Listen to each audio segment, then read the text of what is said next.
Salam sinergi. Apa kabar Bapak Ibu Mitra TSI?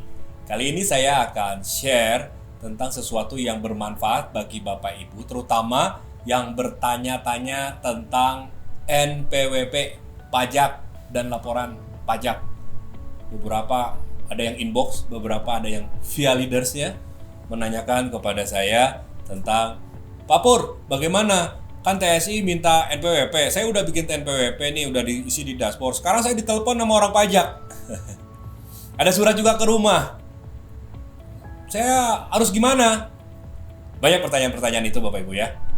Nah, dalam video ini kami perlu dan penting untuk memberikan penjelasan dan sedikit wawasan kepada Bapak Ibu sehingga tahu apa yang perlu dilakukan ketika kita memiliki NPWP.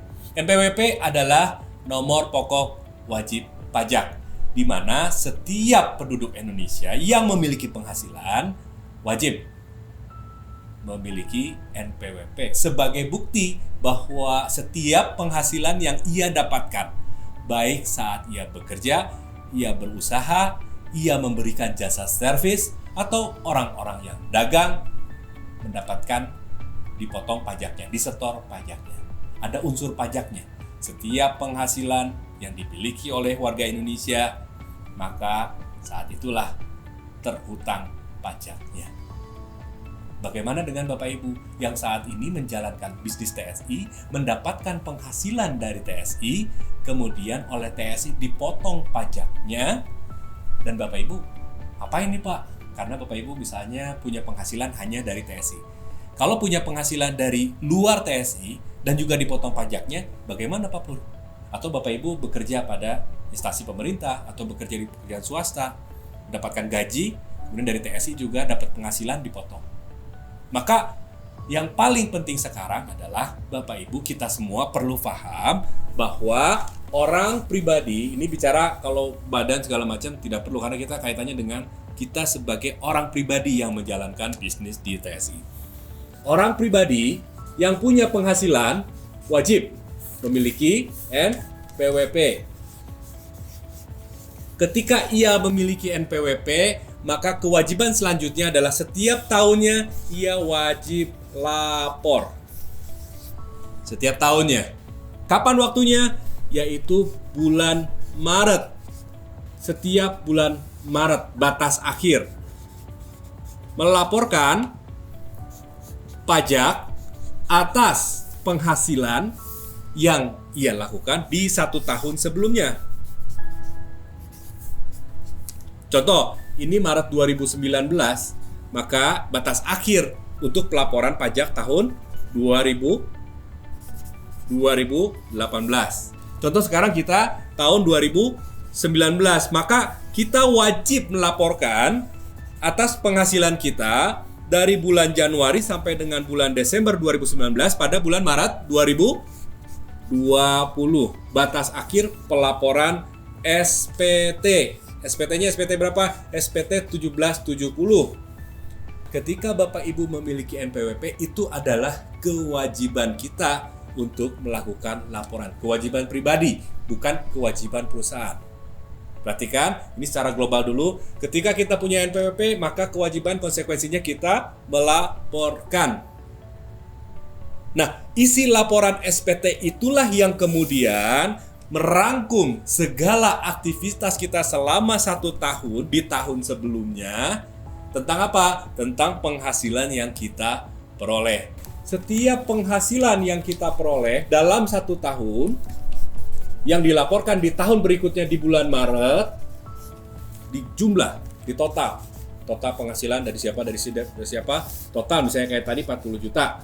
Pajak yang perlu disetornya adalah misalnya 1,2 juta. Misalnya di sini dari TSI. Nah, apa peran TSI kemudian? TSI sama dengan perusahaan-perusahaan lainnya yang memberikan penghasilan kepada Bapak Ibu atau yang memberikan penghasilan kepada setiap karyawannya, setiap relasinya. Contoh di TSI ada yang memperbaiki AC, dipotong pajaknya. Karena TSI perusahaan yang memberikan penghasilan, memberikan upah, wajib melakukan pemotongan Kepada siapa? Kepada orang-orang yang kita berikan penghasilan. Dipotongnya berapa? Sesuai dengan regulasinya yang sudah ada di video-video sebelumnya.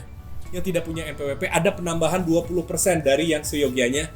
Pajaknya kemana tuh Pak Pur? Ke negara. Lapornya gimana? Ya laporkannya atas nama Bapak Ibu yang tidak punya NPWP. Hanya ditambah 20%. Maka itu kita menyarankan Bapak Ibu memiliki NPWP. Silahkan supaya potongnya nggak kegedean. Misalnya orang yang biasa dipotong 500.000, kalau dia tidak punya NPWP, dipotongnya jadi 600.000 pajaknya. Kenapa? Karena ada penambahan 20%. Sehingga TSI menyarankan kepada mitra TSI untuk memiliki NPWP dan input. Karena kewajiban melapor ada pada setiap pemilik NPWP. Pak Pur, jadi kalau ditelepon sama orang pajak, hadapi saja. Apa yang perlu dilakukan? Tidak jauh, pasti diminta untuk SPT.